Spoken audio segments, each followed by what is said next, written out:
నమస్తే, నేను జాకిర్ హుసేన్. ప్రస్తుతం అమెరికాలో ఇండియా వాళ్ళు ఎవరైతే ఉంటారో వాళ్ళ మీద హేట్ గన్స్ అట్లానే డైరెక్ట్గా నడి రోడ్డు మీదే కాల్ చేయడం జరిగిందనమాట రీసెంట్గా ఇద్దరిని. సో అసలుకి ఎందుకు ఇలా జరుగుతున్నాయి ఒకసారి డిస్కస్ చేద్దాం. ప్రస్తుతం మనతోటి సీనియర్ జర్నలిస్ట్ సిఎస్ రావు గారు ఉన్నారు, వెల్కమ్ చెప్దాం. Hello sir. హలో. ఏంటి సార్ అమెరికాలో ఈ హేట్ గన్స్ అట్లానే వీళ్ళ మీద ఇప్పుడు ఇలా దాడి జరగటానికి ఏంటి అసలుకి రీజన్? వరుసగా గత 2 రోజుల నుంచి ఇద్దరి మీద కాల్పులు జరిగినాయి. ఒక అతను అయితే అమెరికా కాప్స్ ఎన్కౌంటర్ చేశారు. అమెరికాలో పోలీసులు కాప్స్ అంటారు. అమెరికా పోలీసులే ఒక అతను ఎన్కౌంటర్ చేశారు. అతను సిక్కు. ఓకే. లాస్ ఏంజల్స్లో ఈ సంఘటన జరిగింది. అది ప్రపంచవ్యాప్తంగా ఇప్పుడు వైరల్ అవుతుంది ఆ వీడియో. అతను సిక్కులకి ఇది ఉంటుంది, తలపాగా ఉంటుంది, చేతిలో ఇది ఉంటుంది, ఒక కత్తి ఉంటుంది.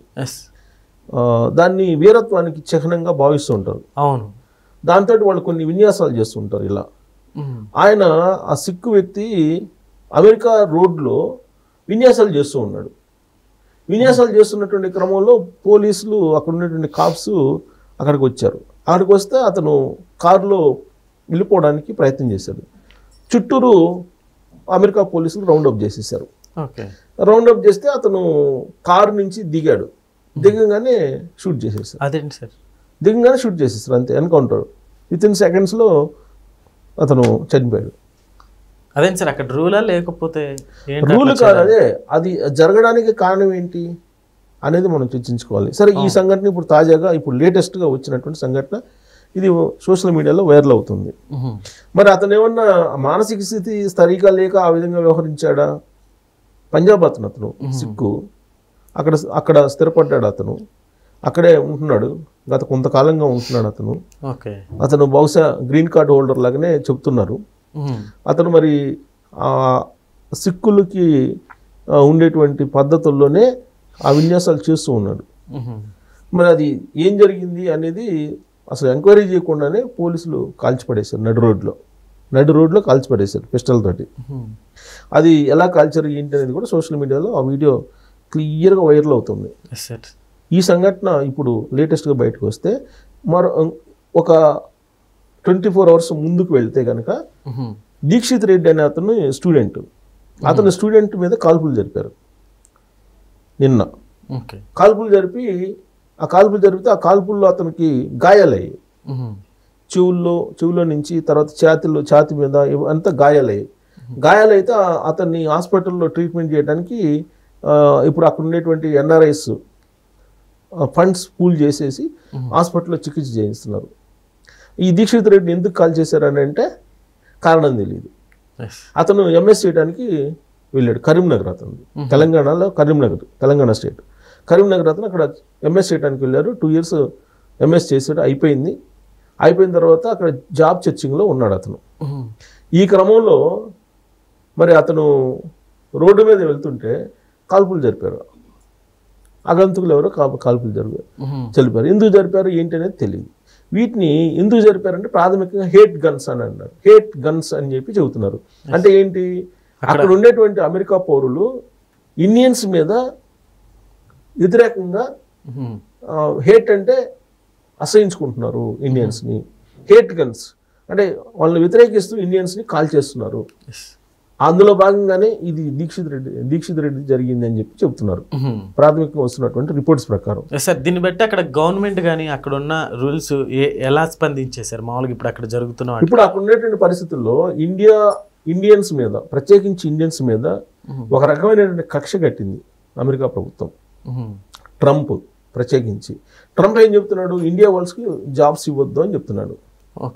ఎవరికి జాబ్స్ ఇవ్వద్దు అని చెప్పి చెబుతున్నారు. పైగా ఎవరైనా సరే అమెరికన్ రూల్స్కి విరుద్ధంగా, అమెరికన్ పాలసీకి విరుద్ధంగా అమెరికాని విమర్శిస్తూ ఎవరైనా మాట్లాడినా వాళ్ళ వీసాలు రద్దు చేయండి అని చెప్తున్నారు, వెనక పంపించేసేయండి అని చెప్తున్నారు. తర్వాత డ్రైవ్ చేసేటప్పుడు మీరు డ్రంక్ అండ్ డ్రైవ్లో పట్టుబడితే ఇమీడియట్గా వీసాను రద్దు చేయమంటున్నాడు. దాంతోపాటు మొత్తం గ్రీన్ కార్డు ఉన్నటువంటి వాళ్ళని కూడా వాళ్ళ యొక్క ప్రవర్తన శైలి ఏ విధంగా ఉందో అధ్యయనం చేయమని చెప్పి హోమ్లాండ్ సెక్యూరిటీకి, నేషనల్ గార్డ్స్కి ఆదేశాలు జారీ చేశారు అక్కడ. సార్, ట్రంప్ ఏమన్నా కక్ష సాధింపులు ఏమన్నా చేస్తున్నారు అనుకోవచ్చు? ఇట్లా కక్ష సాధింపే కదా. ఇప్పుడు యథా రాజా తదా ప్రజ అంటారు. అంటే రాజు ఎలా ఆదేశాలు జారీ చేస్తారో ప్రజలు కూడా అలానే వ్యవహరిస్తారు. అంటే ఇండియాకి అమెరికాకి కమ్యూనికేషన్స్ బాగానే ఉంటాయి కదా సార్, మొన్నటి వరకు కూడా చూసుకుంటే రీసెంట్ వరకు బాగానే ఉన్నాయి. కానీ ఇప్పుడు ట్రంప్ చెప్పింది ఏంటో లేదు, భారతదేశం అనేది ఆయన మదిలో ఉంది. ఆయన మదిలో ఏముంది, రష్యా దగ్గర ఆయిల్ కొంటున్నాడు, ఆయిల్ కొని రష్యాకి సపోర్ట్ చేస్తున్నారు ఇండైరెక్ట్గా. దాంతో ఉక్రెయిన్ మీద రష్యా యుద్ధం చేస్తుంది. ఆ రెండు దేశాల మధ్య యుద్ధం ఆగిపోవాలంటే కనుక అమెరికా దగ్గర నుంచి ఆయిల్ కొనకూడదు భారతదేశం అనేటువంటిది కండిషన్. అది సరే బాగానే ఉంది, అమెరికా అనేది ఆ కండిషన్ బాగానే ఉంది, మమ్మల్ని కొనద్దు అంటున్నావు. మరి చైనా కొంటుంది కదా, చైనా కొంటున్నప్పుడు చైనాకి ఎందుకు ఆంక్షలు పెట్టడం లేదు? మరి చైనా పట్ల మీరు ఒక రకంగా, భారతదేశం పట్ల ఇంకో రకంగా వ్యవహరిస్తున్నారు కదా, మరి అది వివక్ష కదా, అంటే మేము చేతకాని వాళ్ళమా భారతీయులమి అనేటువంటి యాంగిల్లో ప్రధానమంత్రి నరేంద్ర మోడీ గారు కూడా రష్యా ఆయిల్ని కొనుగోలు చేయడాన్ని కొనసాగిస్తూ ఉన్నారు. ఆపలేదు ఎక్కడా కూడా. పైగా నరేంద్ర మోడీ గారు ట్రంప్ను అసలు పడుచుకోవట్లా. ఈ మధ్య కాలంలో ఆయన దాదాపు నేను యుద్ధాలు ఆపేశాను, భారతదేశం పాకిస్తాన్కి మధ్య జరిగినటువంటి యుద్ధాన్ని కూడా నేనే ఆపాను అని చెప్పి అనేక సందర్భాల్లో ఆయన చెప్పారు. కానీ నరేంద్ర మోడీ గారు ఎప్పుడు కూడా ఆయన వల్లే మేము ఆపామని చెప్పలా. పైగా ఎవరి ప్రమేయం లేదు, మూడో దేశం ప్రమేయం లేదు, మూడో వ్యక్తి ప్రమేయం లేదు. ఇది కేవలం పాకిస్తాను భారతదేశానికి సంబంధించినటువంటి మిలిటరీ డైరెక్టర్స్ మాట్లాడుకొని సీజ్ ఫైర్ని చేశారు తప్పితే మూడవ వ్యక్తి కానీ మూడో దేశం ప్రమేయం లేదు అని చెప్పి చెప్పారు. అంటే దాని అర్థం ఏంది, ట్రంప్ చెప్పింది అబద్ధము అని చెప్పి ఆయన పార్లమెంట్ వేదిక, పార్లమెంట్ బయట కూడా చెప్పారు. కానీ ట్రంప్ ఏంటి, భారతదేశాన్ని టార్గెట్ చేశారు. ఇంకొక కారణం ఏంటి టార్గెట్ చేయడానికి, బ్రిక్స్ అనే దాన్ని ఏర్పాటు చేశారు. అక్కడ డాలరేతర వాణిజ్యాన్ని అంతర్జాతీయంగా విస్తరింపజేస్తున్నారు. దీనికి కారణం భారతదేశం, చైనా, రష్యా ఇవి ఉన్నాయి. వీటి మధ్య సఖ్యత ఉంటే కనుక అమెరికా బలహీనపడిపోతుంది అనేటువంటి ఉద్దేశంతో భారతీయుల్ని వీలున్నంత వరకు బలహీనపరచాలనేటువంటి ఉద్దేశంతో భారతీయుల మూలాలను దెబ్బకొట్టే ప్రయత్నం చేస్తున్నారు. ఇప్పుడు ఎన్ఆర్ఐలు అమెరికాలో ఉన్నారు, అమెరికా ఎన్ఆర్ఐస్ ఉన్నారు. అక్కడ వాళ్ళకి ఉద్యోగాలు ఇవ్వద్దు అని చెప్తున్నాడు ఆయన. మీరు ఉద్యోగాలు ఇవ్వద్దు, ఉద్యోగాలు ఇండియన్స్కి, వాళ్ళ దేశానికి వెళ్ళిపోతారు, ఇక్కడ ఉండడానికి లేదు అనేటువంటి యాంగిల్లో ఆయన మాట్లాడుతున్నారు. ఆ క్రమంలో లోకల్గా ఉండేటువంటి పీపుల్, ఇప్పుడు తెలంగాణ ఉద్యమం జరిగినప్పుడు ఏ విధంగా అయితే గో బ్యాక్ ఆంధ్ర అని చెప్పి నినాదంతో ఆంధ్ర వాళ్ళ మీద లోకల్ పీపుల్ని రెచ్చగొట్టారు కేసీఆర్, అదే తరహాలో అక్కడ ట్రంప్ అమెరికన్స్ని ఇండియన్స్ మీద రెచ్చగొడుతున్నారు. ఆ క్రమంలో హేట్ గన్స్ అనేది బయటకు వస్తుంది. ఇప్పుడు దీక్షిత్ రెడ్డి కేసు కూడా అదే. ఇప్పుడు కాప్స్, అమెరికన్ కాప్స్ డైరెక్ట్గా ఎన్కౌంటర్ చేసి పడేశారు ఇండియన్ని, సిక్కు అతన్ని.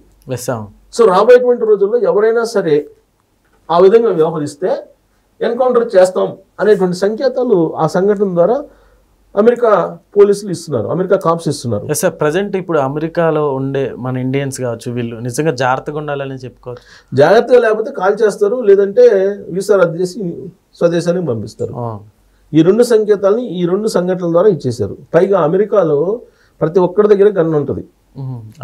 ప్రతి ఒక్క అమెరికన్ పౌర్ దగ్గర గన్ ఉంటుంది. ఈజీగా గన్ను కొనుక్కుంటారు, వాళ్ళు ఇచ్చేస్తారు మామూలుగానే. సో అందరి దగ్గర గన్స్ ఉంటాయి కాబట్టి ఎవరు ఎప్పుడు కాల్ చేస్తారో తెలియదు. ఇప్పుడు ఇండియన్స్ మీద గో బ్యాక్ ఇండియన్స్ అంటున్నారు. అక్కడ ఈ మధ్యకాలంలో గో బ్యాక్ ఇండియన్ నినాదం కూడా వచ్చింది. వచ్చినప్పుడు అమెరికా వాళ్ళు తిరగబడితే గన్స్ తీసుకొని కాల్ చేస్తుంటే ఎక్కడ దొరికిన వాళ్ళని అక్కడిని, మరి అక్కడ ఉంటారా ఇండియన్స్? ఉండే అవకాశం ఉందా? సో ఈ రెండు సంఘటనలు ఇప్పుడు రెండు సంకేతాలు ఇచ్చినాయి. అక్కడ ఉండేటువంటి కాప్స్ ఇండియన్స్ ఎవరైనా సరే ఏమాత్రం రోడ్ల మీదకి వచ్చి లేదంటే ఇతరతర కనుక చేస్తే కాల్ చేస్తాం. రెండోది ఏంటంటే దీక్షిత్ రెడ్డిది ఏం చెప్తుంది, హేట్ గన్స్ అంటే నిరుద్యోగం మాకు పెరిగిపోతుంది, మీరు వచ్చి ఇక్కడ ఉద్యోగాల కోసం ఉంటున్నారు, మీరు చదువుకోవడానికి వచ్చారు, వెళ్ళిపోండి, ఇక్కడ మీరు ఉండడానికి లేదు అని చెప్పి వాళ్ళని కాల్ చేస్తున్నారు. అంటే స్టూడెంట్స్ని కాల్ చేస్తున్నారు, టార్గెట్ చేసుకుని అక్కడ ఉండేటువంటి ఉద్యోగస్తుని కాల్ చేస్తున్నారు. ఇండియన్స్ కనపడితే కాల్ చేసేటువంటి పరిస్థితి ఇప్పుడు అమెరికాలో కనిపిస్తుంది. సో ఇలాంటి పరిణామాల మధ్య అమెరికా ఉంది ఇండియన్స్ పట్ల. Okay sir.